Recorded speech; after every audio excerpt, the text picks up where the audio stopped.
भूत या delivery boy. Raghu नाम का लड़का गांव से शहर नौकरी करने आता है। रघु ज्यादा पढ़ा लिखा नहीं होता है, इसलिए वो शहर में छोटी मोटी नौकरी की तलाश कर रहा होता है। उसकी नौकरी एक खाना डिलीवरी करने वाले कंपनी में लग जाती है। वो दिन भर होटलों से खाने का ऑर्डर लेकर लोगों के घर पहुंचाया करता।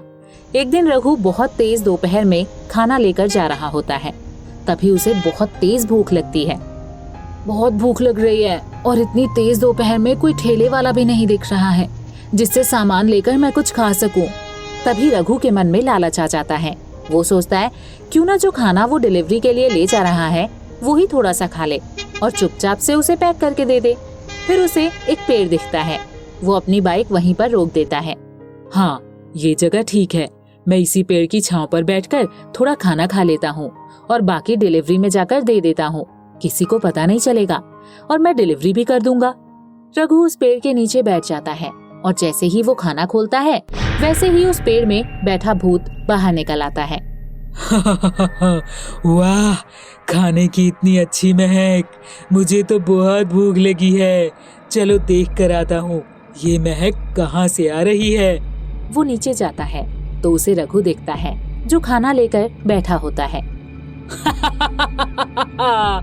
अरे वाह, आज तो मुझे इतना सारा खाना खाने को मिलेगा। एक तरफ इंसान का खून तो दूसरी तरफ ये स्वादिष्ट खाना। अरे बाप रे बाप, तुम तो भूत हो। अरे आज तो मैं मर गया। रुक जा, यहीं रुक जा, वरना मैं तुझे मार दूंगा। लेकिन रघु डर के मारे भागने लगता है। तभी भूत को गुस्सा आ जाता है। वो अपने हाथों को लंबा लंबा करके भागते हुए रघु को पीछे से पकड़ता है और उसका गला दबाकर मार देता है।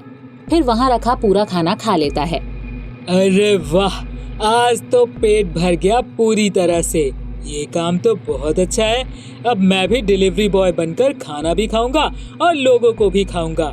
फिर भूत की आत्मा रघु के अंदर घुस जाती है और वो अपने जादू से खाना बनाकर डिलीवरी करने जाता है। आपका खाना आया है। आ रही हूँ, कितना पैसा हुआ है? लड़की जैसे ही बाहर आती है तो वो भूत उस पर हमला कर देता है और उसे मारकर उसका खून पी लेता है। भूत रघु बनकर फिर होटल जाता है और वहाँ से खाना लेकर डिलीवरी करने जाता है। वो अपने पेड़ पर रुककर खाना खाता है और फिर जादू से खाना बनाकर डिलीवरी करने जाता है। आपका खाना आया है। अरे वाह, इतनी जल्दी मेरा खाना आ गया। आ रहा हूँ भैया, रुको जरा। लड़का जैसे ही डिलीवरी लेने बाहर आता है तो वो भूत उस पर हमला कर देता है और उसे मारकर उसका खून पी लेता है। भूत रघु बनकर फिर होटल जाता है और वहाँ से खाना लेकर डिलीवरी करने जाता है। ये सिलसिला कुछ दिनों तक यूं ही चलता रहता है। वो भूत बहुत खुश होता है कि एक तरफ उसे इतना स्वादिष्ट खाना मिल रहा है और दूसरी तरफ इंसानों का खून भी मिल रहा है। अब दिन पर दिन भूत की भूख बढ़ती जा रही होती है। एक दिन वो भूत रघु बनकर खाना डिलीवरी देने जिस घर में जा रहा होता है उसके पड़ोस में एक बूढ़ी अम्मा होती है जो अपने घर पर अपने छोटे नाती पोतों के लिए खाना बना रही होती हैं। उनके हाथ के खाने की चर्चा आस पड़ोस में होती है। वो भूत वहाँ रुक जाता है। अरे, वहाँ इस झोपड़ी से तो बहुत स्वादिष्ट खाने की महक आ रही है। चलो पहले यहाँ माल उड़ा कर आता हूँ, फिर डिलीवरी करने जाऊंगा। वो भूत अम्मा के घर रसोई में घुसकर खाना खाने लगता है। तभी अम्मा वहाँ पीछे से आ जाती हैं और देखती हैं कि कोई खूंखार सा दिखने वाला आदमी उसकी रसोई से खाना खा रहा है। अरे तुम कौन हो और मेरी रसोई में क्या कर रहे हो? अरे बुढ़िया, चुपचाप से ये सारा लजीज खाना मुझे दे दे, वरना मैं तुम्हें और इन दोनों बच्चों को मार दूंगा। तुम्हारे खाने की महक इतनी अच्छी थी कि मैं खुद ब खुद खिंचा चला आया। ठीक है, मैं तुम्हें खाने को दे देती हूँ, उन्हें कोई नुकसान नहीं पहुँचाना। वो अम्मा डर से भूत को सारा खाना दे देती है। भूत सारा खाना खाने के बाद, हे बुढ़िया, मैं कल फिर तेरा खाना खाने आऊंगा और अगर तूने मुझे खाना नहीं दिया तो इन दोनों बच्चों को ही खा जाऊंगा। रात भर बूढ़ी अम्मा परेशान रहती है कि कैसे उस भूत से छुटकारा पाऊं। अगले दिन वो सुबह माता रानी के आगे पूजा कर रही होती है और वहाँ पर उसकी नजर एक बोतल में रखे गंगा जल पर पड़ती है। फिर बूढ़ी अम्मा उस भूत के लिए खाना बनाने लग जाती है।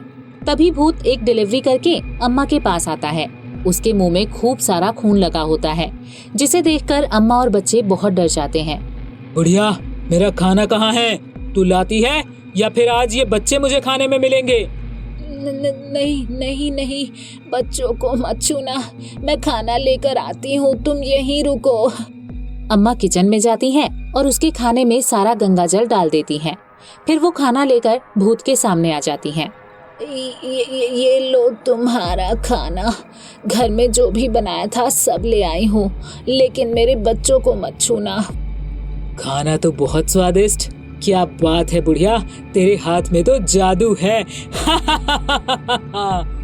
भूत जैसे ही खाना खत्म करता है, उसके शरीर में जलन मचने लगती है और वो जोर जोर से चिल्लाने लगता है।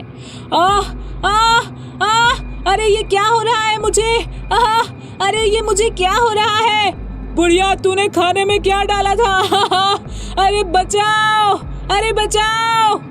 गंगाजल के प्रभाव से उसका शरीर पूरी तरह से जल जाता है और अम्मा अपने बच्चों को भूतिया डिलीवरी बॉय से बचा लेती है।